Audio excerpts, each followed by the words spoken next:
28 సంవత్సరాల experience evidence based గల ఆయుర్వేదిక multi speciality hospital KSSC hospital మన హైదరాబాద్లో.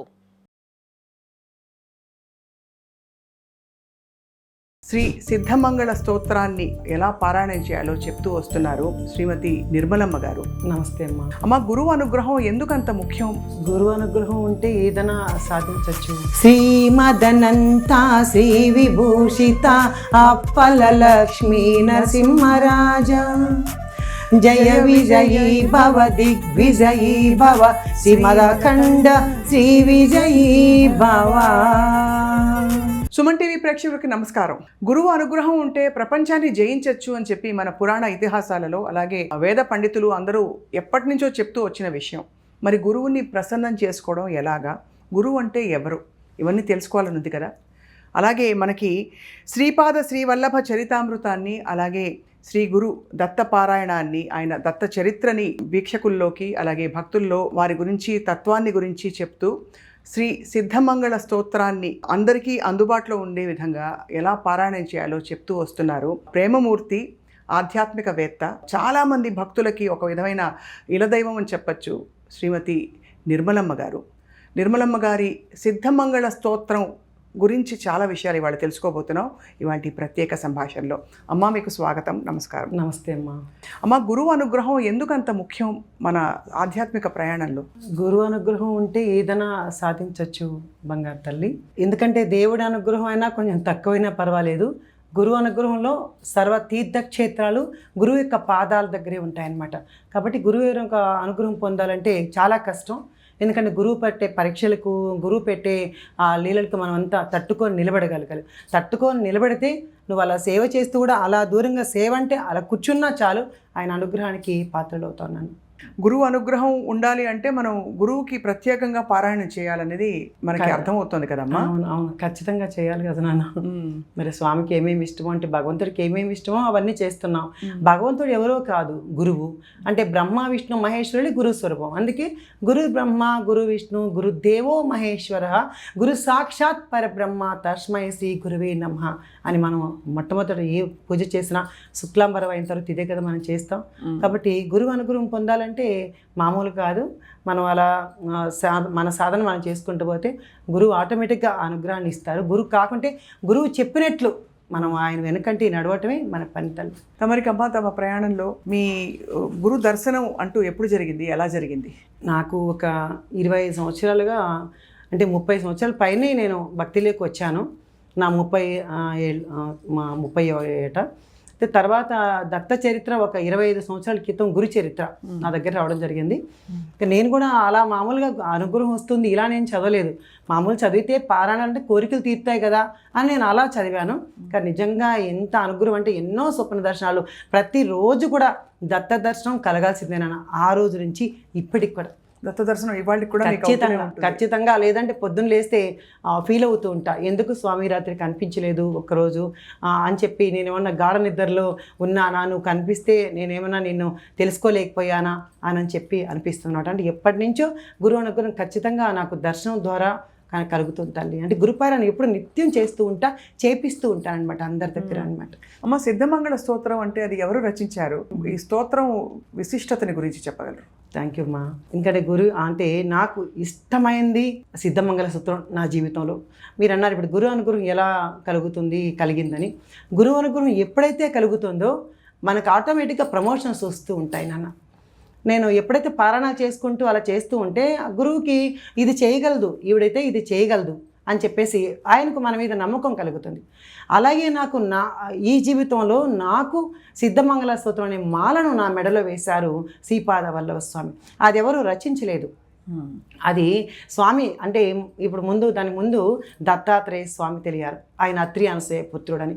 ఆయన మొట్టమొదటి అవతారమే శ్రీపాద శ్రీవల్లభ స్వామి. ఆయన పిఠాపురంలో జన్మించారు. ఆ యొక్క లీలలు ఆయన చేసిండే చిన్న చిన్న పిల్లవాడప్పుడు ఎన్నో లీలలు చేశారు. అది అంతా శ్రీపాదవల చరితామృతంలో మనకు వస్తుందన్నమాట. తర్వాత రెండవ అవతారం నృసింహ సరస్వతి, అంటే గాన్గాపురం అని చెప్తారు కదా, మీరు వినేమంటారు అక్కడ అనమాట. ఆయన కరంజాలో జన్మించారు. ఇంకా ఆయన గాన్గాపురంలో ఎన్నో లీలలు చేశారు. అదే గురు చరిత్ర. అయితే శ్రీపాద వల్లభ చరితామృతంలో మీరు అడిగారు సిద్ధమంగళ స్తోత్రాన్ని ఎవరు రచించారని. అది రచించడం కాదు, స్వామి తాతగారు బాపనారుల వారే తన మనవడని దత్తుడుగా దర్శించి అప్రయత్నంగా పలికిన పలుకులే ఈ సిద్ధమంగళ స్తోత్రం అన్నమాట. ఆహా. మనుషులు రాసింది కాదు. ఇప్పుడు మనుషులు రాసింది అయితే 4 సార్లు ఒక 10 సార్లు ఆ పాటను పదే పదే పాడుకుంటేనే ఎంతో అనుగ్రహం కలుగుతుంది. మరి దత్తుడుగా దర్శించి అనుభూతి చెందుతూ ఆయన పలికిన పలుకులు అంటే మన మామూలు స్తోత్రం కాదు కదా. అందుకనే ఆ స్తోత్రానికి అంత మహిమ, అంత పవర్ఫుల్ అన్న. అది చదివితే కానిదంటూ ఏదీ లేదమ్మా. అది ఎంతోమంది అనుభవాలమ్మా. మీ కళ్ళలోనే అర్థమవుతుందమ్మా మీకుండే అనుభవాలు ఎంత తీవ్రంగా ఉండుంటాయని చెప్పి. ఈరోజు అమ్మ సిద్ధమంగళ స్తోత్రం చేయడానికి అర్హతలు ఏమైనా ఉంటాయా? అందరూ చేయొచ్చా? మీరు నాకు తెలిసింది ఏంటంటే చాలామందిని అంటే తరతమ భేదాలు లేకుండా అందరినీ ఒక్క చోటికి చేర్చి తమరు ఇది చేయిస్తున్నారని చెప్పి. అవునా, దానికి వాళ్ళు చదవాలా, వీళ్ళు చదవాలా, లేదంటే ఇంకా ఎప్పుడు చదవాలి, పొద్దున్న చదవాలా, సాయంకాలం చదవాలా, ఇలా చాలామంది కూడా సందేహాలు ఉంటాయి. ఎప్పుడైనా అంటే అది ఒక స్తోత్రం, స్వామిని పొగుడతా. స్తోత్రం అంటేనే స్తుతి కదా. అది ఎప్పుడైనా చేసుకోవచ్చు. మనకు ఆత్మశుద్ధితో నేను ఈ రోజు కూడా అదే చెప్తానన్నమాట. మీరు ఎప్పుడైనా ఎక్కడైనా ఎలాగైనా చేసుకోవచ్చు. మనకు చదవటం ఒకటే మనకు ముఖ్యం అని చెప్తానన్నమాట. అది చదివిన చోట సిద్ధులు అదృశ్యరూపంలోనే మనం దీవిస్తారు తల్లి. సిద్ధులు అందరూ వచ్చి అయ్యో అస్సలు ఎంత అద్భుతాలు. ఇటువంటి అనుభవాలు తమరికి కలుగుంటే చెప్పగలరు? అంటే మీరు ఎలాగో దత్తాత్రేయ స్వామి దర్శనం మీకు రోజు కలుగుతుంది ఆ భాగ్యం అని అన్నారు. ఎలా తెలుస్తుంది మీకు వారు ఇక్కడే ఉన్నారు చుట్టుపక్కల అని? వాళ్ళు మనకి మనమైతే ఇప్పుడు మనుషుల రూపంలో ఉన్న కాబట్టి కనిపిస్తాం. కానీ పరిస్థితులు ఏమని వస్తుందంటే ఇది చదివిన చోట సిద్ధులు అదృశ్యుల రూపంలో ఉండి మనం దీవిస్తారు. అలాగే గురువు యొక్క అనుగ్రహం, హస్తాస్పర్శ దర్శన భాగ్యం మనకు కలుగుతుంది అని చెప్పేసాను. దీన్ని యాక్చువల్ నేను రీసెర్చ్ చేశాను. అసలు ఎట్లా జరుగుతుంది? లలిత చదివితే అలాగే అంటారు, గురువు యొక్క విష్ణు చదివితే అలాగే అంటారు, ఏ స్తోత్రం చేసినా అలాగే కదా అంటారు. మరి ఈ స్తోత్రానికి ఏంటి అంత మహిమ అని చెప్పి దానితో నేను రీసెర్చ్ చేశానమ్మా. ఎందుకంటే అప్పుడు ఎవరు లేరు. 18 ఏళ్ళ క్రితం నాకు ఆ సిద్ధమంగళ స్తోత్రాన్ని ఫస్ట్ ప్రచారం తీసుకొచ్చిన ఏకైక వ్యక్తిని నేనే అని కూడా నిజంగా ఒక విధంగా ఆనందంగా చెప్పగలుగుతాను. తర్వాత ఇప్పుడు ఎంతోమంది మహానుభావులు చెప్తున్నారు. అప్పుడు స్వామి నాకే ఇచ్చారు. అయితే ఇది చదువుతూ ఉంటే ఎట్లా తెలిసిందని అడుగుతారు కదా. దీన్ని చదివితే మనసును తలచిన కోరికలు నెరవేరుతాయి. అలాగే మండల దీక్ష వహించి మనం ఏదైనా ఒక 40 రోజులు ఏదైనా ఒక వ్రతం చేస్తాం. అంటే అయ్యప్ప స్వామి మాల, భవానీ మాల అలా వేస్తాం కదా. అది ఎందుకు కింద పడుకొని ఒక్క పూట భోజనం చేసి అంత ఎందుకు ఫలితం కోసం. అది ఎంతటి ఫలితం వస్తుందో ఇది ఒక్కసారి చదివితే అంతటి ఫలితం వస్తుంది అని అందులో ఉందన్నమాట. అలాగే అనగాష్టి వ్రతం చేసి 1000 మంది బ్రాహ్మణులకు భోజనం పెట్టిన ఫలితం లభిస్తుంది అని ఉంది. ఇదంతా ఈ నిజమా అని చెప్పేసి ఏదన్నా మనం చెప్పేటప్పుడు మనం కన్ఫామ్గా చెప్పాలి. ఏదో చెప్పేసి మనం గుడ్డిగా నమ్మకూడదు కదా అనుకునే స్వభావం నాది. నిజంగా ఇవన్నీ కూడా నేను ఒకసారి రీసెర్చ్ చేస్తే నాకు అసలు సిద్ధ పురుషులు సూక్ష్మంగా కాదు డైరెక్ట్గా నా దగ్గరికి రావడమే జరిగింది తల్లి. అవధూతలు రావడం జరిగింది. నిర్మలమ్మ అని నా దగ్గర వెతుక్కొని ఎంతమంది అవధూతలు వచ్చారు. విఠల్ బాబాతో సహా, పోలయ్య తాత సహా చాలామంది అవధూతలు మన ఇంటికి వెతుక్కొని వచ్చారండి.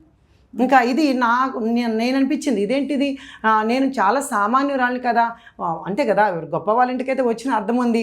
నేను సామాన్యురాలు కదా అనుకుంటే అది నువ్వు సామాన్యురాల కోసం కాదు, నువ్వు చేసే సిద్ధమంగళ స్తోత్రం మహత్యం అని నాకు అప్పుడు స్వామి ద్వారా నాకు తెలిసింది తల్లి. నాకు అమ్మ సిద్ధపురుషులు వచ్చినప్పుడు ఎలాంటి భావన కలుగుతుంది?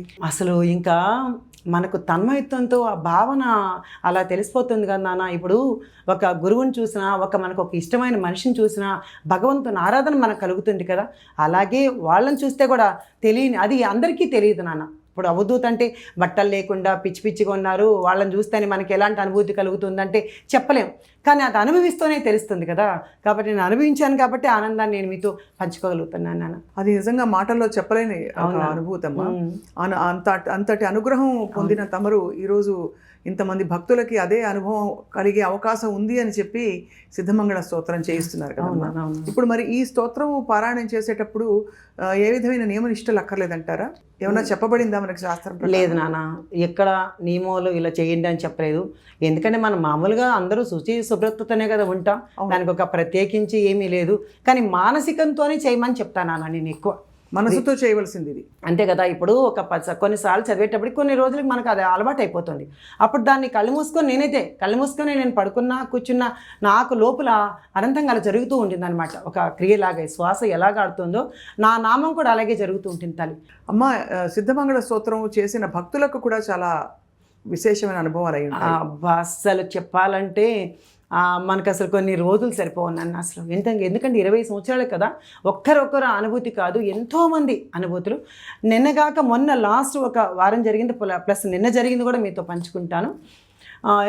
నాకు ఒక అంటే ఒక ఛానల్ లాగే చిన్నగా ఒక ఇది పెట్టుకున్నాను అనమాట. అంటే నేను ఒక మర్చిపోకుండా అందరికీ తెలియచెప్పాలని నాది ఏదో దత్తబిడ్డలని ఒక యూట్యూబ్ లాగా పెట్టుకున్నాను.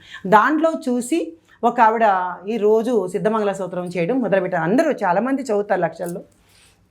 ఒక ఆవిడ అనంతపురం ఆవిడట, ఒక పల్లెటూరి ఆవిడని చూస్తే ఇంకా అసలు ఈవిడ స్తోత్రాన్ని ఎలా నేర్చుకుంది అనుకుంటాం. అంటే మనం జనరల్గా చదువుకున్న వాళ్ళు ఇలా కదా చదువుతాం వాళ్ళకే పలుకుతుంది అనుకుంటాం. కానీ ఆవిడని చూస్తే ఆవిడ స్తోత్రాన్ని ఎలా నేర్చుకుంది అనుకోగలుగుతాం.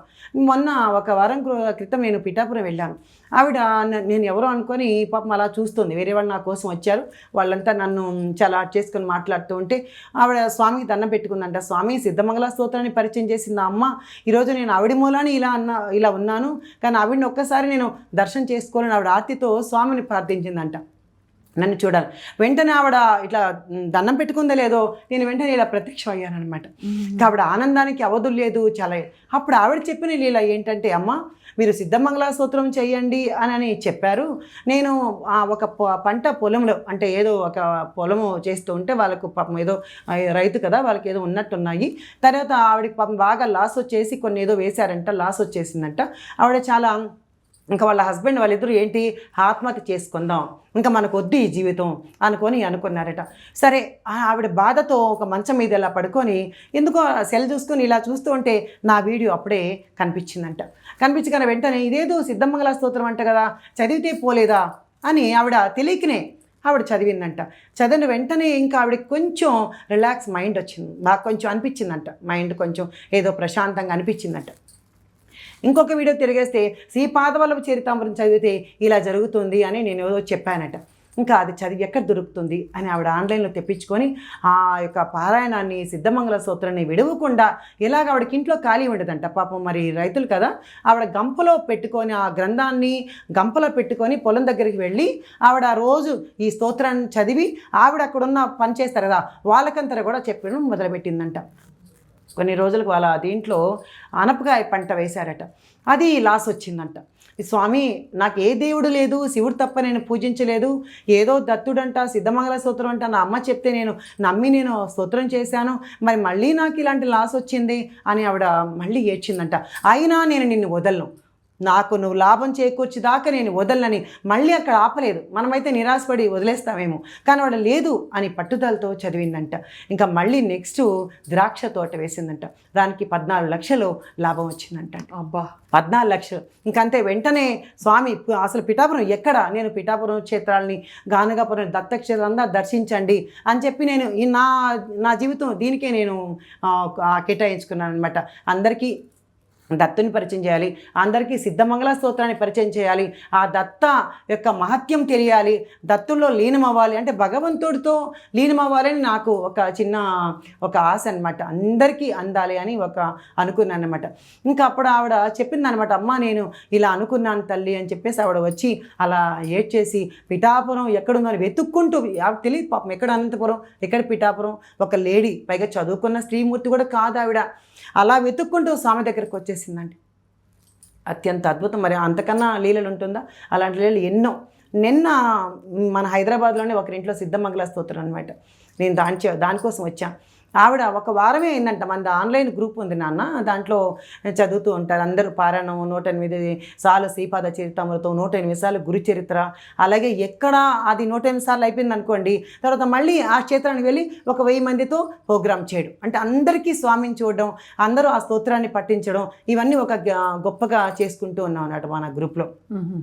అట్లా నిన్న జరిగిన లీల ఏంటంటే ఆవిడ 9 రోజులు అయిందనమాట మన గ్రూప్లో చేరి. సరే వాళ్ళ బాబుకు కెనడాలో IELTS రాయడానికి ఎగ్జామ్కి ఈ స్తోత్రం చదువుతుండంట. అదే మన వీడియో చూసి ఆవిడ ఇదేదో చెప్తున్నారు కదా దీన్ని ఒకసారి చదువుదాం అని చెప్పేసి ఆవిడ చదివిందంట.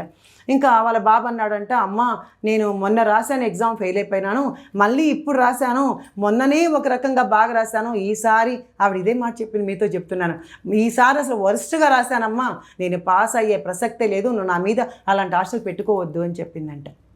ఆ అబ్బాయి చెప్పాడంట. చెప్తే ఆవిడ, నాన్న నేను ఈ అమ్మ సిద్ధమంగళ స్తోత్రం చదవమన్నారు, దాన్ని చదువుతున్నాను, నీకేం భయం లేదు, నువ్వు కానీ నువ్వు టెన్షన్ పడద్దు అని చెప్పిందంట. ఆవిడ మొన్న పొద్దున పారాయణం అయిన తర్వాత సిద్ధమంగళ స్తోత్రం చేసి హారతి ఇస్తూ ఉంటే ఫోన్ వచ్చిందంట కెనడా నుంచి. నిన్న రాత్రి చెప్పిన మాట చెప్తున్నాను మీతో. ఏంటి నాన్న అంటే, అమ్మ నాకు అత్యంత అద్భుతంగా మంచి మార్కులతో పాస్ అయినానమ్మా అని చెప్పేసి వచ్చిందంట. కానీ అమ్మ దీన్ని మనం మానవ ప్రయాణంతో, మనిషి ప్రయాణం కర్మానుసారం మన జీవితాలని చెప్పి మనకి చెప్పబడింది. అత్యున్నతమైన మనకి ఉత్కృష్ట గ్రంథమైన భగవద్గీతలో కూడా మనకి కర్మల అనుసారం వెళతాం, డిటాచ్మెంట్, కోరికలు కాదు, నువ్వు విత్తనం వేసినా కూడా ఫలితం అలా ఆశించద్దు అని చెప్పి నీ కర్తవ్యం నువ్వు చేయని చెప్పబడిన ప్రయాణం మనది, మనిషి ప్రయాణం. అటువంటిది మనం సిద్ధమంగళ స్తోత్రం చేసేటప్పుడు ఏం కోరుకోవాలి అంటే, కోరికలకి తావుంటుందా? తావుండదు. కానీ ఇది ఇక్కడ మంచి క్వశ్చన్ వేశారు నాన్న. గురువు అనుగ్రహం చేసుకుని అంటే కర్మ అనేది పూర్వ జన్మల్ని మనం ఈ జన్మలో మనం మంచిగా అనుభవించినా లేదంటే చెడ్డగా అనుభవించినా అంటే బాధలతో అనుభవించినా పూర్వజన్మ కర్మ సిద్ధాంతం ప్రకారమే మనం తీసుకుంటాం కదా. అవును. అయితే ఈ గురువు అనేవాళ్ళు పూర్వజన్మ యొక్క కర్మను కూడా ధ్వంసం చేసే ఆ శక్తి గురువుకే ఉంటుందమ్మా. ఆయనే మన దత్తాత్రేయుడు అనుకున్నా, శ్రీపాదుడు అనుకున్నా, మనం నమ్మిన గురువు ఎవరైనా కావచ్చు. అంటే మనం కావాలంటే మన సంకల్పంతో ఒక విషయాన్ని గ్రహించుకుని మన కర్మల్ని మార్చుకోవచ్చు అంటారు. ఖచ్చితంగా మార్చుకోవచ్చు. గురువు అనుగ్రహంతో అది సాధ్యపడుతుంది. దానికి మీకు చిన్న లీల చెప్పాలంటే, గురు చరిత్రలో 30వ అధ్యాయంలో సావిత్రి అనే ఆవిడకి తన భర్త చనిపోతారనమాట. అప్పుడు ఇంకా ఆవిడ పాపం ఏడుస్తూ గురువు దగ్గరికి వెళ్ళి, అంటే గురువు ఆ భర్తను బతికించుకుందామని గురువు అంటే నృసింహ సరస్వతి దగ్గరికి గానకాపురం వెళ్తుంది. ఇంకా వెళ్ళేటప్పటికి అక్కడ పాపం దారిలోని కొంచెం ఆడ కింద పెట్టేటప్పటికి ఆయన అంటే పల్లకిలో తీసుకొస్తారు, నడవలేడు కదా అని ఆడ కింద పెట్టేటప్పటికి ఆ భర్త చనిపోతాడనమాట. ఇంకా పాపం ఆ స్త్రీ చిన్న వయసు ఏడ్చుకుంటూ బాధపడుతూ ఉంటుంది. అక్కడ అందరూ చెప్తారమ్మా ఆ శవాన్ని ఇచ్చే, మేము దహనం చేయాలా, అది అడతాడు. నేను ఎందుకోసం వచ్చాను? గురువు దర్శనం కోసం వచ్చాం. అక్కడ నమ్మకం, ఫలం, విశ్వాసం కదా. కాబట్టి నా గురువు దర్శనం కోసం వచ్చాం, ఆయన చూసేసే నేను వెళ్తాను అని చెప్పాను. నృసింహ సరస్వతిని చూడగానే ఆవిడ బోరున స్వామి అంతే కదా, మనకు ఆత్మీయులు కనిపిస్తే ఎలా బాధపడతాం, ఏడుస్తాం, అన్నీ చెప్పుకుంటాం కదా. అలాగే భగవంతునితో కూడా మనం అలాగే చెప్పుకోవాలి. ఆవిడ ఇంకా స్వామిని చూడగానే వెంటనే సాష్టాంగ నమస్కారం పడిపోతుందన్నమాట, ఏడుస్తుందన్నమాట. అంటే ఆ భర్త చనిపోయినాడని బాధతో వెళ్ళబోసుకుంటుంది. అప్పుడు ఆవిడ్ని అమ్మ సౌభాగ్యవతి భవ లేవమ్మా అంటారు. అక్కడ ఉన్న వాళ్ళు అంటారు, అయ్యో స్వామి, కొంతమంది ఉంటారు కదా, స్వామి మరి ఇంత మునిపే చనిపోయినాడు, అయినా ఎట్లా చనిపోయాడు చూస్తాం, మా దగ్గర తీసుకురండి ఆ శవాన్ని అని చెప్పి తీసుకొచ్చి ఆయనకి రుద్రాక్షలు అవన్నీ వేసి పెట్టి, తర్వాత అక్కడి నుంచి స్వామి అప్పుడే స్వామికి రుద్రాభిషేకం చేసింటారు. ఆ తీర్థం తీసుకొని వచ్చి కొంచెం చల్లగానే ఆయన బ్రతుకుతాడు. అప్పుడు ఒక అతను అడుగుతాడు, అది ఎట్లా స్వామి, బ్రహ్మ రాసేశాడు కదా నుదుటి రాత, మరి ఆయన చనిపోతే దాన్ని మీరు ఎలా మార్చగలిగారు అంటే, నాయన మా అంతటా మేము చేయలేదు, గురువు అంటే బ్రహ్మ యొక్క అనుమతితో మేము వచ్చే జన్మలో ఆయుష్ని ఈ జన్మలోకి మేము మార్చగలిగాము. గురువు చూడండి, వచ్చే జన్మలో యొక్క ఆయుష్ను ఈ జన్మలో పెట్టగల శక్తి ఒక గురువుకు ఉంది నాన్న. కాబట్టి పూర్వజన్మ కర్మలు ఎంత బలీయంగా ఉన్నా కూడా మనకు ఖచ్చితంగా స్వామి చేస్తారనమాట. దానికి మనకి ఎగ్జాంపుల్గా ఆదిశంకరాచార్యుల వారి యొక్క కనకధార స్తోత్రం ఉంది కదా నాన్న. అవును, కనకధార స్తోత్రం, దానికి కూడా లింక్ పెట్టుకోవచ్చు. చూడండి, వచ్చి చెప్పారు స్వామి, ఆమె ప్రార్థిస్తూ ఉంటే స్వామి ఒక ఎండిపోయిన ఉసిరికాయ తెచ్చి పడేస్తే, అయ్యో స్వామి చూడు ఆమె ఎంత పేదదో, మరి ఎందుకు ఆవిడని ఇలా చేసావంటే, అయ్యా పూర్వజన్మలో ఆవిడకి ఎవరికి భిక్ష వేయలేదు కాబట్టి ఈ జన్మలో ఆవిడ ఇట్లా పుట్టింది అని చెప్పంటే, వచ్చే జన్మలో ఈవిడికి మంచిగా ఇస్తాం, అయ్యో వచ్చే జన్మలో ఇస్తే మేమేం చేసుకుంటాం, అది కాదు ఈ జన్మలోనే ఇవ్వాలి మీరు అని చెప్పేసి అని ఆర్తితో ఒక గురువు ప్రార్థించాడనమాట. అక్కడ వెంటనే బంగారు ఉసిరికాయలు పడ్డాయా లేదా? మరి అక్కడ కర్మ సిద్ధాంతము కరెక్టే, కానీ గురువుకి అంతటి అంటే భగవంతుడిని కూడా అడిగి తీసుకొని, గురువు ఎవరో కాదు కదా, సాక్షాత్ భగవంతుడే కదా. అంటే నీ ఆర్తి, నీ ప్రేమ అంత త్వరితగా ఉంటే ఖచ్చితంగా అవుతాయని గురు చరిత్ర, శ్రీపాదవాళ్ళ చరితామృతం, అలాగే మహాత్ముల చరిత్రలు ఇవన్నీ తెలియచేశాయి నాన్న. అందుకే నేను అవి చదివి నేను పాటించి అందరితో నేను అవే చేయిస్తానమ్మా. శ్రీపాద వల్లభ స్వామివారిని, దత్తాత్రేయ స్వామివారిని ప్రసన్నం చేసుకోవాలంటే సిద్ధమంగళ స్తోత్రంతో పాటు ఇంకా ఏమేమి చేయాలి? మన వైపు నుంచి ఏమేమి మనం ఇచ్చుకోవాలి, అర్పించుకునే అహంకారాలు ఇవన్నీ ఉంటాయి కదా అమ్మ. అసలు నేను నేనైతే మంచి మాట్లాడిగారు బంగారం. నేనైతే సిద్ధమంగళ స్తోత్రం చదివేసి గురుచరిత్ర పారాయణం చేసేసి శ్రీపాదవుల చరిత్రం చదివేసి నా పని అయిపోయింది, నా పని అవ్వలేదే అనుకోకూడదు. మనం స్వామి చెప్తారనమాట, వాడు అహంకారాన్ని తీసేసి నా పాదాల దగ్గర పెడితే నేను వాడికి కోరిన కోరికలన్నీ నేను ఇచ్చుకుంటాను, తీరుస్తాను అంటారు. అట్లాగే అవి చదివి కూడా మనం ఈర్ష అసూయ ద్వేషం పెట్టుకుంటే మనకి ఏమీ జరగదు నా. కాబట్టి దాంతోపాటు మనకి ధార్మిక గుణాలు ఉండాలి, దైవీ లక్షణాలు ఉండాలి. ఇవన్నీ ఎప్పుడైతే మనం చేస్తామో స్వామి ఆటోమేటిక్గా నా భక్తురాలు, నా భక్తుడు ఇంత మంచి దారిలో ఉన్నాడు కదా, వీనికి ఉండే స్థితి నుంచి ఉన్నతమైన స్థితిని ఇవ్వాలని కోరుకుంటాడనమాట గురువు.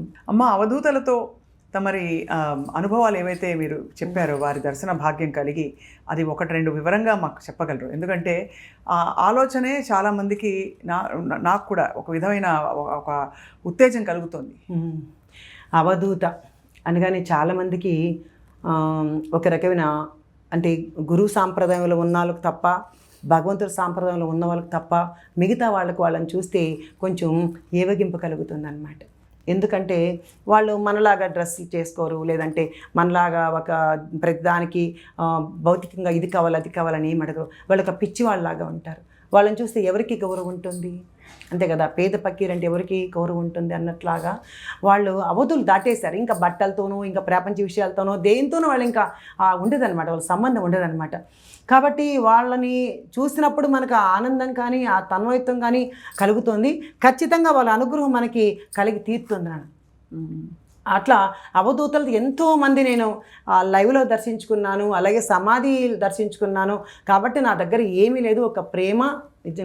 నా దగ్గర ఏముందంటే అందరికీ తెలుసు, మన వాళ్ళకి, మన దత్తబిడ్డలకి, నాతో పరిచయం ఉన్న వాళ్ళకి అమ్మ అంటే, నిర్మలమ్మ అంటే ప్రేమ అని ఒకటే సంపాదించుకున్నాను తప్ప నాకు ఇంకేమీ తెలియదు.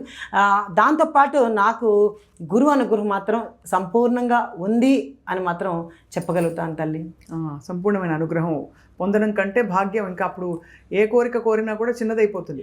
మనకి ఇంట్లో ప్రాపంచికంగా లౌకికంగా కావాల్సినవి ఏమి కోరుకున్నా కూడా మోక్షము, గురు దర్శనము ఇవే కదా అందరూ అంతిమంగా కోరుకునేదమ్మా.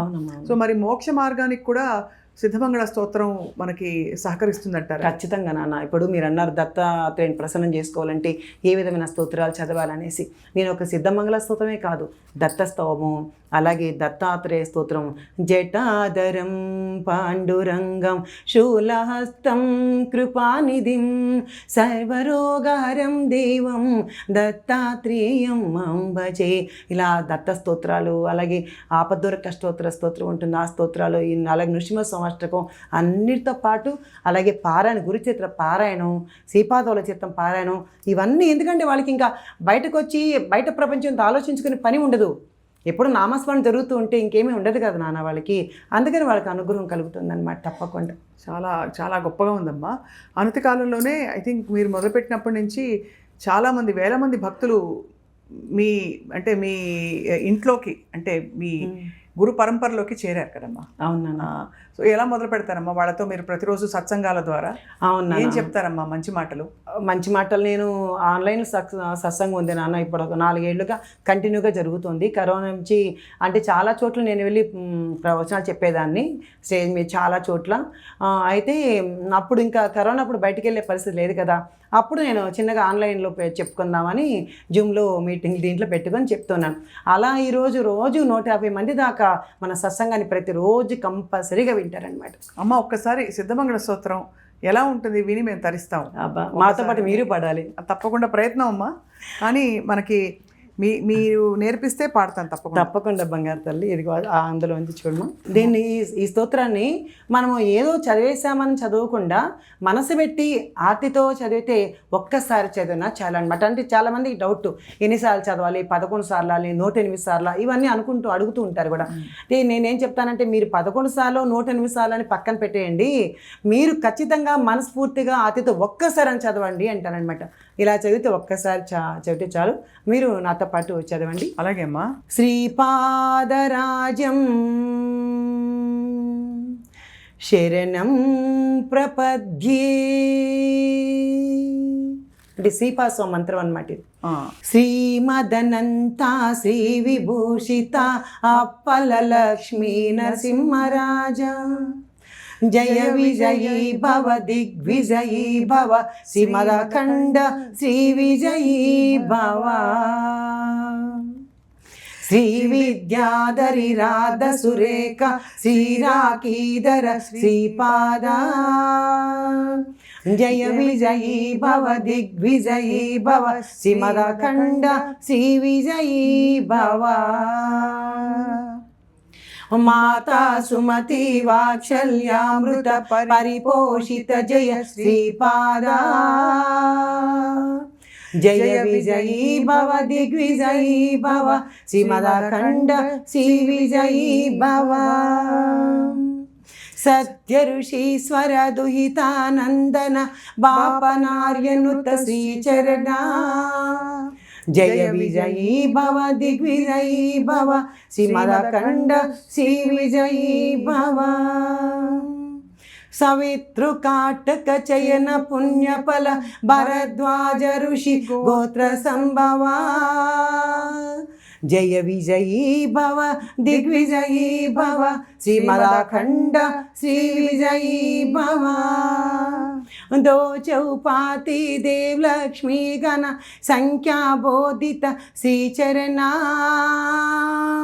జయ విజయీ భవ దిగ్విజయీ భవ శ్రీమదఖండ శ్రీ విజయీ భవ పుణ్యరూపిణి రాజమాంబసుత గర్భ పుణ్యఫల సంజాత జయ విజయీ భవ దిగ్విజయీ భవ శ్రీమదఖండ శ్రీ విజయీ భవ సుమతి నందన నరహరి నందన దత్తదేవ ప్రభు శ్రీపాద జయ విజయీ భవ దిగ్విజయీ భవ శ్రీమదఖండ శ్రీ విజయీ భవ పీఠికాపుర నిత్య విహార మధుమతి దత్త మంగళ రూప జయ విజయీ భవ దిగ్విజయీ భవ శ్రీమదఖండ శ్రీ విజయీ భవ దిగంబర దిగంబర శ్రీపాదవల్లభ దిగంబర దిగంబర దిగంబర అవధూత చింతన దిగంబర. ఇలాగే చదవాలి తల్లి. ఇది మనస్సు పెట్టి అంతే నిర్మలంగా నిర్మలమ్మ గారిని తలుచుకుంటూ అలాగే తలుచుకుని రోజు ఒకసారి చేసినా చాలు. చాలా ఇష్టమైన వాళ్ళు రోజంతా చేసుకునే వాళ్ళు ఉంటారు, అదే ధ్యానంలో అదే ధ్యాసలో ఉండే వాళ్ళందరూ. కానీ ఇది చేసే ముందు మనకు వచ్చిన కష్టాన్ని కానీ మనకి చిక్కుముళ్ళు ఉంటే కానీ పరిష్కారం లేని సమస్యలు ఉంటే కానీ గురువు పాదాల చెంత పెడితే గనక తప్పకుండా తీరిపోతాయని అనుకోవచ్చమ్మా. ఖచ్చితంగా చెప్తున్నాను నేను ఇది. ఎందుకంటే ఇది తీరలేదు అన్న వాళ్ళు ఎవరు లేరు నాన్న. ఇది చదివేసి రోజుకు వాళ్ళు కొంతమంది 11 సార్లు చదువుతారు, 108 సార్లు చదువుతారు, వాళ్ళ ఇష్టం అలా చదువుతూ ఉంటారు. ఒక్కోసారి పరిష్కారం ఏంటో తెలియదు కదా మనకి, సరైన నిర్ణయం ఏంటో మనకు తెలియనప్పుడు ఏం చేయాలి. పైగా కూడా విషయం ఏంటంటే నాన్న, ఈ స్తోత్రం మనకి ఎప్పుడు అందుతుంది అని అంటే మన కర్మాలన్నీ ధ్వంసమై పుణ్యం అపారంగా పండినప్పుడు మాత్రమే ఈ స్తోత్రం మన కంట కనిపిస్తుంది, మనం పాడగలుగుతాం, మనం వినగలుగుతాం అంటారు. అది కూడా ఉంది. వెంటనే దత్తభక్తులకి అందరూ రాలేరమ్మ, ఆయన ఫిల్టర్ చేసి తీసుకొచ్చుకుంటారు. ఆయన అన్ని భక్తుల్లోకి వెళ్ళిపోతాం. కానీ దత్తాని అనాలన్నా ఆ యొక్క గురువు అనుగ్రహం పొందాలన్నా కొన్ని కోట్ల జన్మల పుణ్య ఫలితం అపారంగా పండి ఉంటేనే మనం దత్తభక్తులకి అసలు భగవద్భక్తులకి రాగలుగుతాం. మన భారతీయ నేల గురు పరంపరని ఎంతో ఆదరిస్తూ గురు పరంపరని తరతరాలుగా అనాదిగా చెప్తూ వచ్చిన ఒక గొప్ప నేలమ్మ, గొప్ప భూమి. ఈ భూమి మీద పుట్టిన వాళ్ళందరం ధన్యులం. ఇటువంటి అవకాశం వేరే ఎక్కడ ఎవరికి కూడా దొరకదమ్మా. చాలా అసలు మాటల్లో చెప్పలేనంత ఆనందంగా ఉందమ్మా ఇవాళ విషయాలన్నీ తెలుసుకోవడం. అంతిమంగా అమ్మ ఒక విషయం అడగాలి. ఇది అందరికీ వర్తిస్తుంది అన్నారు, ఇవి చేయకూడని నియమాలు ఏమన్నా ఉన్నాయా? చేయకూడని నియమాలని నేను ఏమన్నానా అంటే, ఇది ఒక పర్పస్ కోసం, అంటే ఒక పని నాకు ఖచ్చితంగా అవ్వాలి అనుకున్న వాళ్ళు ఒక 40 రోజులు లేదా ఒక 108 రోజులు ఏదో పెట్టుకొని ఇంట్లో స్వామి ఇలా నాకు ఖచ్చితంగా ఈ కర్మ అంటే పోవట్లేదు కాబట్టి నేను ఈ స్తోత్రాన్ని చదవాలి అని చెప్పేసి అని ఒక నియమంగా కూర్చొని చదివితే మనం ఏమక్కర్లేదు అని ప్రసాదం ఇంత కావాలి, లేదంటే మేము ఇలా నాకు కొంతమంది అడుగుతుంటాను నాన్ వెజ్ తినచ్చా తినకూడదా అట్లంతా అంటారు. తినకపోతే ఏమీ నష్టం లేదు కదా. నేను అదే అంటాను, 40 రోజులు ఏమి తినకుండా ఉండలేమా, ఖచ్చితంగా చేయండి. మీ పనులు అవ్వాలంటే మన స్వామిని, ఎందుకంటే మనకు అవేమి జిహు చేపలు ఏమి ఇది అవసరం లేదు, మనం కావాలనుకుంటే మానేయచ్చు కదా అని నేను చెప్తూ ఉంటానన్నమాట. కానీ ఎప్పుడైనా ఎలాగైనా చేసుకోవాలి, కానీ చదవటం ఇంపార్టెంట్ తల్లి. చాలా గొప్పగా వివరించారమ్మా ఈరోజు శ్రీ సిద్ధమంగళ స్తోత్రాన్ని గురించి. అలాగే చూస్తున్న వారు వీక్షకులందరికీ మరిన్ని ప్రశ్నలు చాలా కలిగి ఉంటాయి. నేను అడిగినవి కొన్ని ప్రశ్నలు మాత్రమే. తప్పకుండా తమరిని వారు నేరుగా సంప్రదిస్తే మీరు వారికి కావాల్సిన జ్ఞానాన్ని ఇస్తారని మేము కూడా మళ్ళీ మళ్ళీ మీతో ఈ కార్యక్రమాలు కొనసాగించి బోల్డ్ విషయాలు తెలుసుకోవాలని ఆశిస్తున్నాం అమ్మా. థ్యాంక్ యూ అమ్మా, థ్యాంక్ యూ సో మచ్ రా. అలాగే సుమన్ టీవీ వాళ్ళకి నాకు ఇంతటి అవకాశం ఇచ్చిన సుమన్ టీవీకి అలాగే మీకు ధన్యవాదాలు తెలియజేసుకుంటానమ్మా. నమస్కారాలు.